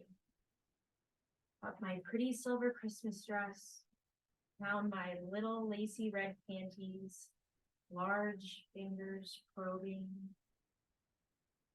Don't remember how long, but he left eventually. I probably disassociated most of it. How did your parents do? I never told them. I was too young, too confused, and too petrified to tell anyone. It never happened again, and even though I saw him many times over the years, we never mentioned it. It's been our secret all these years until today. Good to finally say it out loud to girlfriends. Sorry that happened to you, Carter. Thanks. But I'm not the only little girl to experience that. There's so many more shameful secrets out there. Your secrets are safe in this room. But see what I'm getting at? We all have secrets. We're all the same in that. And Diana, being Russian is not the worst thing in the world. What's important is that we're all still dedicated to the mission. We're all Sentinels. Agreed? Agreed. Now, let's get down to serious business and see if we can connect our fellow scientists in the USSR and find a cure. She immediately sets up the radio on a fine ledge closest to the dome. Right. The moment is not lost on me. Sorry, Diana. Your secret is safe. Sloth's evil. Thank you. And yours is safe with me. Not sure about Margaret though. Cheating. Was I really cheating? I mean, I did the work. It was just a little late, is all. I was being creative. Definitely creative, Mags. Just like Diana, she lived a lie in order to succeed. And I know firsthand what it does to a person. The lonely feelings buried inside that secret. We're all sisters. And we are definitely stronger together. What's our motto? Silent no more. Vitras nostra in divertiste nostra est. Girls look at this message in silence. It's almost time. Open the dome. They watch the dome open slowly, and the handwriting crackles to life. End of scene. Scene 6, August 1945, the vow. Lights up in the dusty dome room, which is free of clutter, as it has not been used in 2 years. A few pieces of classroom furniture and some stacked chairs covered in white canvas drop cloths remain. We hear the upstage door slowly creak open. Verna, Lydia, and Dot peer in. They have spent the day cleaning the classrooms in Rumbach Hall to prepare for the new semester. Holy mackerel, this place is magical. You could say that again, Verna. Holy mackerel, this place is incredibly magical. They slowly enter and survey the room, taking in its awesome history and mystery. Magical and mysterious. Wait a minute, Dot. Wait a minute. I'm sensing something. Verna, do you have your Ouija board on you? You're such a crack up, Lydia. Shh. I feel a presence. Is someone here? 1 rap for yes. 2 raps for no. Yes. Yes. They're speaking to me. What's that you say? The boys will come home from war very soon. When? Hello? Hello? Shoot, I've lost the connection. Stop it, you crazy broad. I saw the ghost and Mrs. Muir at the movies last night. Alone. Again. And may I say, Rex Harrison is a total dreamboat. Speaking of dreamboats, I'm already preparing for when mine comes home. I just bought Thomas Horton's new book, What Men Don't Like About Women. He has some really good advice, like, don't be too bossy in bed. Never pretend you're his intellectual equal. Always pretend you're a virgin, Dad. And don't ask for a fur coat or a new refrigerator right after sex. In fact, don't speak at all for at least 15 to 30 minutes right after sex. That's so incredibly helpful. It's hot off the presses if anyone wants to borrow it when I'm done. Okay, you cacky wacky. Dreamboats aside, there really is an unexplained feeling in here. Maybe it's not the ghost of Mrs. Muir, but a whole lot of memories and history still lingering in the atmosphere of this space. Thank you, Madame Blavatsky. May I just say, I'm so proud to be here. Even if we did have to spend the day cleaning Roombeck Hall, it's the start of a new semester, girls, and we have scholarships. How many regular dames in 1945 can say that? So what if we have to do a little housekeeping for those scholarships? Shoot, I'm used to that anyway, being a cowgirl from the wilds of Tomahawk, Wisconsin. I'm used to cleaning a lot worse than Rumbach Hall, believe you me. That goes for the rest of us Midwestern heifers. We are cooking with gas, ladies. Victory is ours. And someday there will be a lot more than 5 scholarships for women at Lux University. Where's Marge and Carolyn? They straight over to the main office or the admin office for some reason. They should be back soon. I hope Carolyn isn't angry with me that we came in here without her. Carolyn enters, glares at them, and slams the door. You came in here without me? We promised to come in here together. Gosh, you don't have to bite my head off. But we agreed. No, sorry. I have a hunch you'll never let me forget it either. Not a chance. May I remind you again that I know all about this room? I actually had an astronomy class in here 2 years ago. That was probably the last class ever to be held in here. Now it will be just used for storage. What's this large shape in for? There used to be a telescope here. Check this out. She pushes a button and the black inner dome folds down on itself to reveal the white outer shell. There are actually 2 domes. Allow me. She opens the second dome and the bright afternoon sun streams in. They all take in the amazing sight. Wowza! Dot immediately climbs up to the second level scaffold and begins to draw a cartouche. Boy, oh boy, Dot, where did you learn to climb like that? My father's a fireman. Where do your big brains come from? My dad has brains, but being a farm boy from Wisconsin with 12 siblings, he was never able to get formally educated. But he's just naturally smart. Do you know someone like that? When I was growing up, he always had this private stash of books on astronomy, physics, his favorite topic, Egyptology and archaeology. He kept them in his closet under a trapdoor in the floor. I used to take a flashlight and sit there in the dark, poring over them like someone obsessed. Why does he hide them? Because my mother thinks Egyptology is sacrilegious and she throws them away if she finds them. It's a miracle they've stayed married so long, but love is blind and he just laughs it off and buys more banned books on her list and finds better hiding places. There were medical books in there too, which came in very handy when I was 12 and needed to learn about boys. I taught myself to read and write hieroglyphics in that closet. Wowza is right, Dot. You're such an ace. I'm a little jealous of your brilliance. Where are my Betty Davis sunglasses? It's getting bright in here. Nah, save it. I'll be a real ace in a few years. Still so much to learn. I have big dreams of being an archaeologist someday. Oh, I wish I could read hieroglyphics. It took me years of tracing in the dark. They're the original form of writing. All other writing evolved from glyphs. She draws a cartouche. What's that you're drawing? This is the cartouche for a female pharaoh who had one of the most successful reigns in Egypt's 3,000-year-old history. Her tomb was discovered in 1922. Female pharaoh, you say? Yes, her name was Hatshepsut. Say it. Invoke her name. She might show up. Hatshepsut. She lived 1,400 years before Cleopatra and was way more significant. Why have I never heard of her? Because, for one, you don't have my father's library, and two, because Hatshepsut was nearly erased from history. All evidence of her successful, prosperous reign destroyed, her statues torn down, her monuments defaced, and her name removed from the official king's list. Why? Seriously? Berna? That surprises you? When do women ever get credit for anything? When she became pharaoh, she changed her name to Matkher, which literally means goddess of truth. She finishes and admires her work. She inscribes some glyphs. These glyphs are sacred, originally used to carve inscriptions on temple walls. Are you saying the dome is a temple?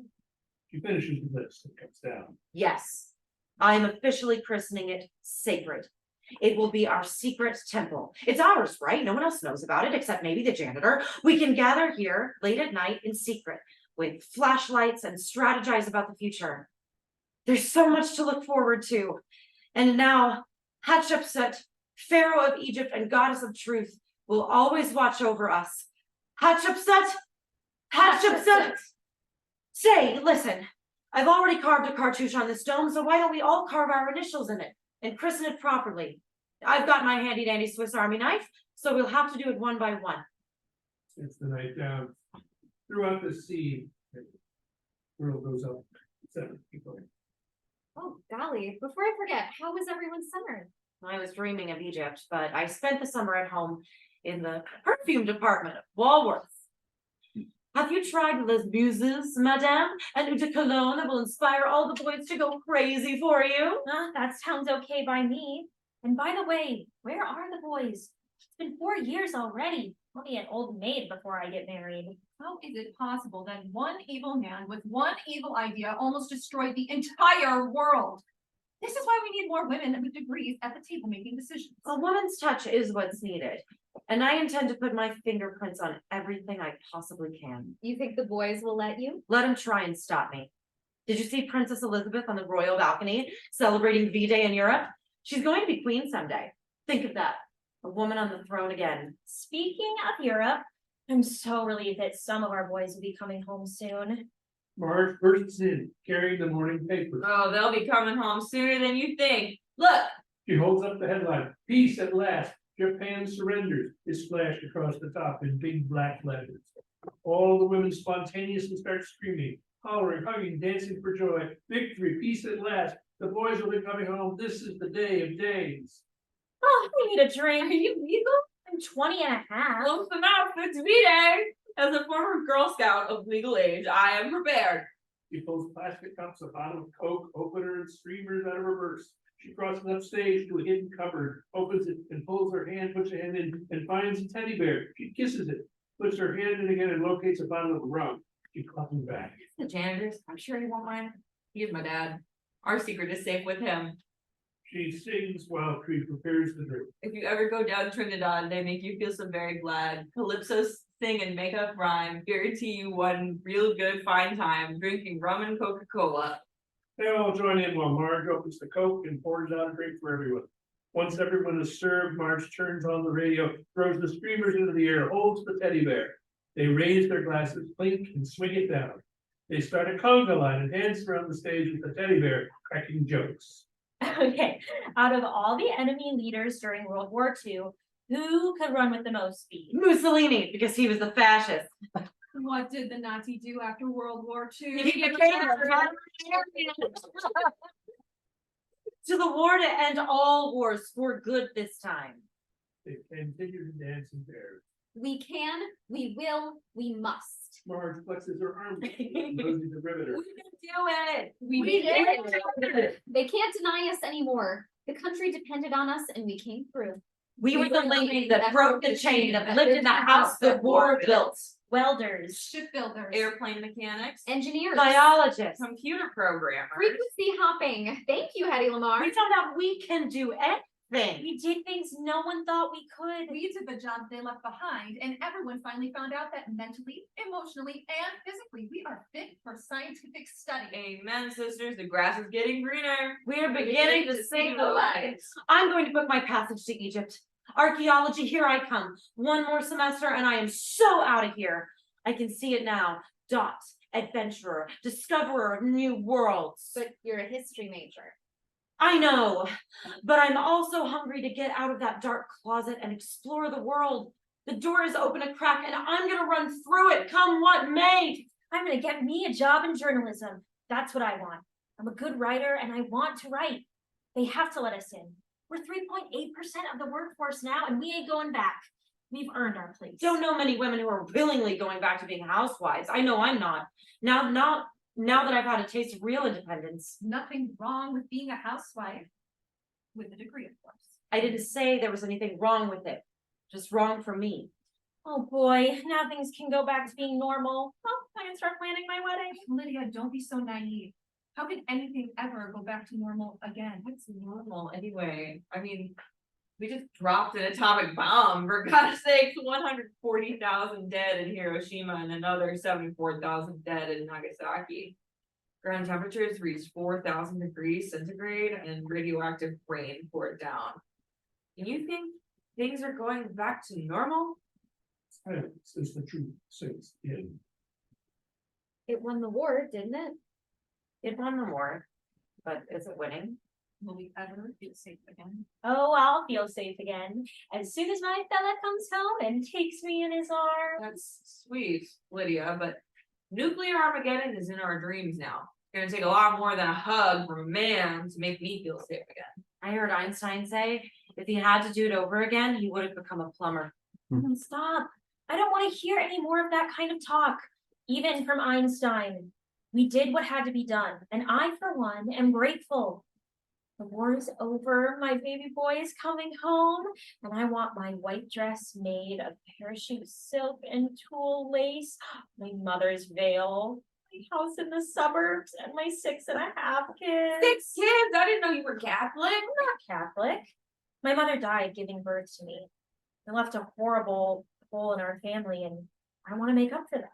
How did I not know that about you? It's not something most people want to hear.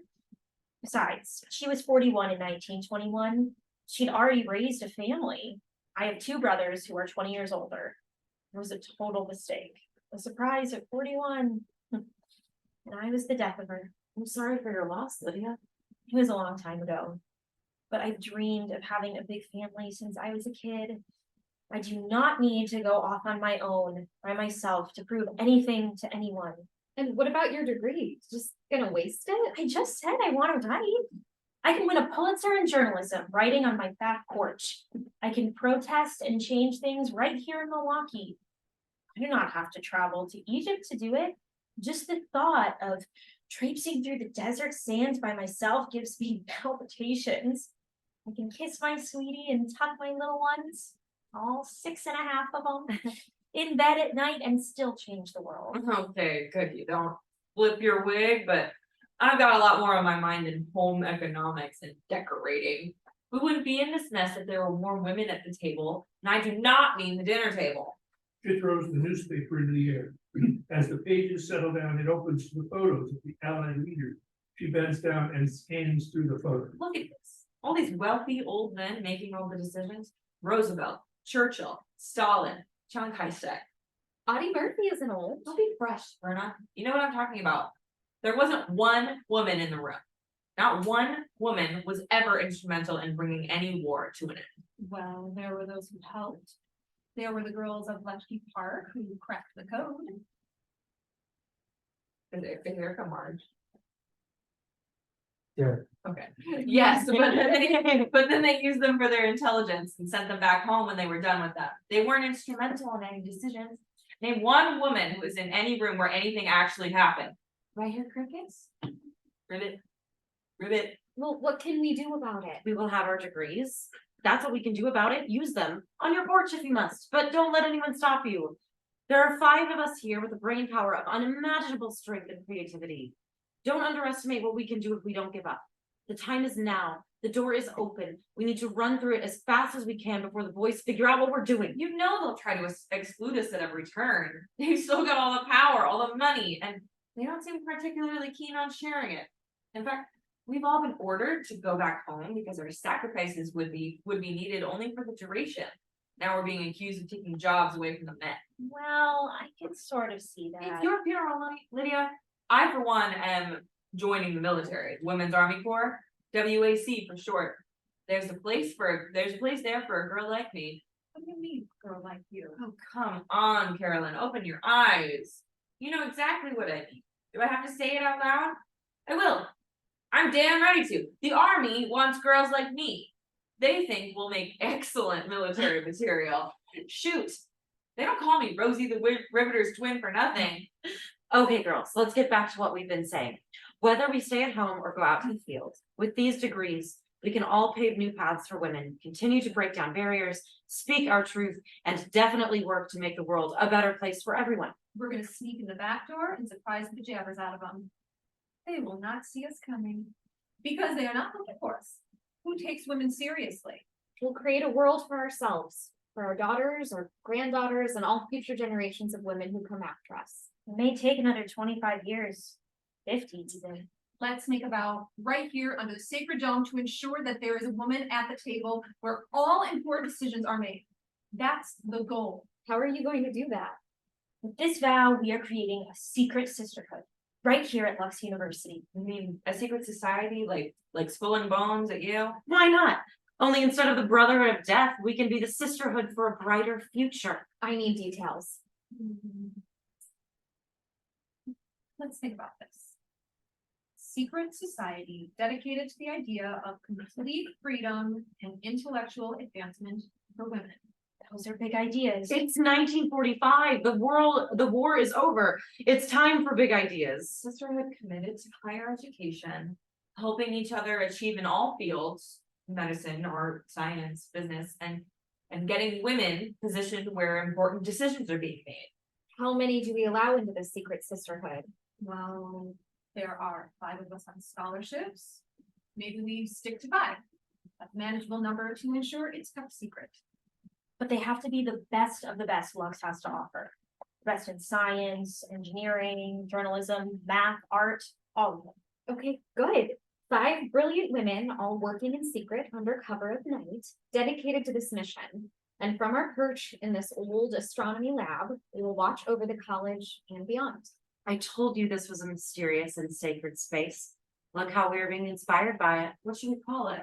I've got the perfect name. Sentinels.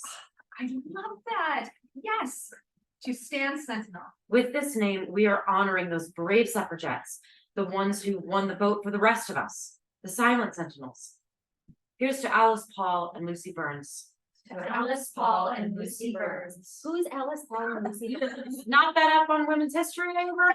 Alice Paul and Lucy Burns were fierce fighters for women's suffrage, and they both served time in jail. Here's to the 168 who were force-fed and tortured. Force-fed and tortured? What are you talking about? And on that infamous day, November 14th, 1917, also known as the Night of Terror, they were all simultaneously beaten unmercifully in their jail cells by US President Woodrow Wilson and his gang of prison thugs before letting them go. Also from my dad's library. 1914, 1917, November 14th, 1917, never forget. Oh, I've got it. Silent no more. That will be our motto. Wait a minute, I feel a presence. They're whispering the pledge in my ear. Yes, yes, I have it. Speak up, dream big, disagree, act courageously, and infiltrate. Like Julia McWilliams. Who is? Look it up. Mhm. Then share this information with the next generation. And little by little, step by step, we will make an impact. Sometimes the slowest horse is the best. Why does everything take so long? To us. To the Sentinels. End of scene. Lights slowly fade as Michael appears with his camera filming this last scene. Scene 7. December 19, 1994. The break. Lights up from the group in the exact same positions we left them. Michael is astounded and dumbstruck. The sheer scope of the Sentinel's history is staggering. His notebook is full of notes. In his awe, he begins to cry. No one comforts him. He stands up and puts a few things away to comfort his feelings. He pulls out a tissue and dries his face. That's quite a story. I couldn't help but think of my daughter and her enormous strength and passion. Stronger probably than I ever realized. The stories you heard are just the tip of the iceberg. I don't understand the importance of this group, the monumental work that has been done through the years. Why end it? Why not just have a meeting somewhere else? We brought you here because you have the platform to tell our story. Just because the Sentinels are ending here at Lux University doesn't mean that the movement ends. In fact, it's really just beginning. That's why it's so important to get this documentary finished and shown. And who knows? We have 6 months to try and save at least part of it. We're on the brink of a new millennium. That has to mean something. Just imagine what the next 25 years for women, not just here, but all over the world. I'm so excited for our future. We should be proud. We've made great progress. Don't forget that for 400 years in Britain, it was against the law for women to gather in a group larger than 2. More than 2 was called a coven. You were branded a witch, drowned. Now that's what I call progress. Our time in this sacred space is over, but our work is not over by a long shot. It's just incomplete. Hopefully this doc will get enough people interested and we can at least save the dome and these sacred hieroglyphics. Why does everything take so damn long? Maeve moves to the side of the room, presses the button of the wall. Silent no more. The inner dome opens, revealing the outer dome. It's a glorious sight. Every bit of the Sentinel's history and then some is etched in or hung from the dome walls. It's absolutely breathtaking. The dome is a witness to human history. Latin phrases, hieroglyphics, math formulas, White House floor plans, Russian phrases. Our strength is our diversity. Female world leaders with stars by their names. It's a stunning reflection of world history created by the Sentinels. Oh, wow. How about photos? You can come back and take photos and talk more about filming schedules and even get more stories, but now we have to finish our meeting. Sorry. No men allowed. Okay, sure. I told you my daughter is a senior fellow at Princeton. She's working on a cure for breast cancer. He has it, by the way, but no one knows about it yet. We know. Well, We're a big network, Michael. Sentinels are everywhere, all over the world now. Of course, we know about such important research. What we didn't know is that you were Valerie's father. Not sure how we missed that. I think she would make a wonderful Sentinel. She's already a Sentinel at heart. She's our legacy. Now, if you will excuse us. Right. Whatever I can do to help save the dome, I'll do. You're already doing it. You and Valerie. I'll share your story with her tonight, but I know it's not mine. It's yours and hers. Anything you need, I'm here for you. I'll be in touch as soon as I process what we filmed today. So much more to tell. It's been a privilege. He shakes hands with her. Maeve gives him a big hug.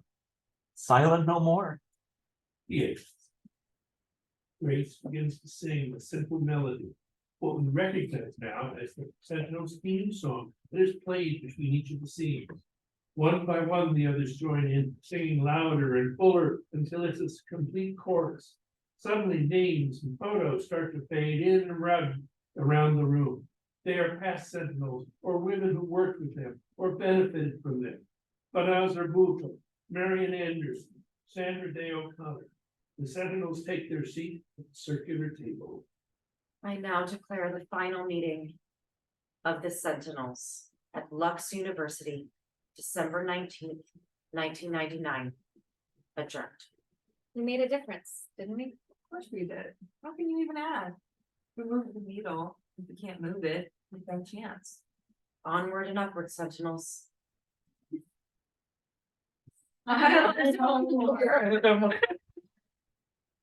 It's a big, brilliant bright lights flood the building further. Lights fade to black.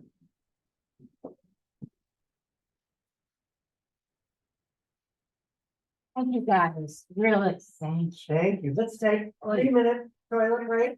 Come back. Thank you, Free. Thank you.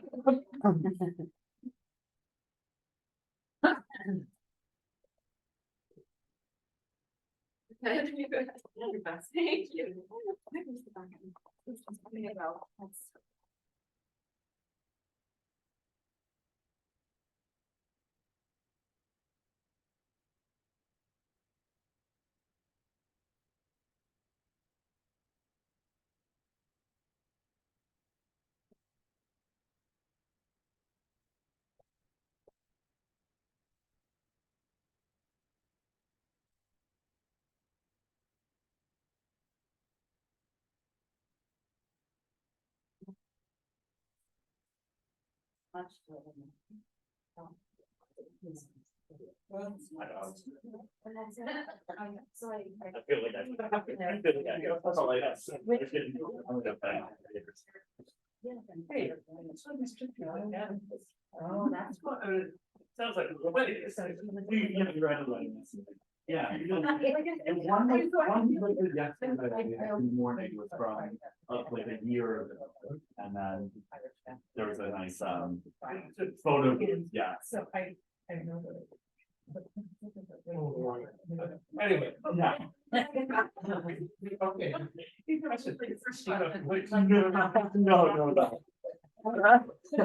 No, we did not get there. Yeah, the one, yeah, the one from yesterday was over.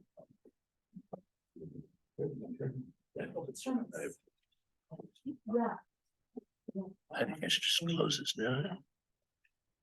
Yes.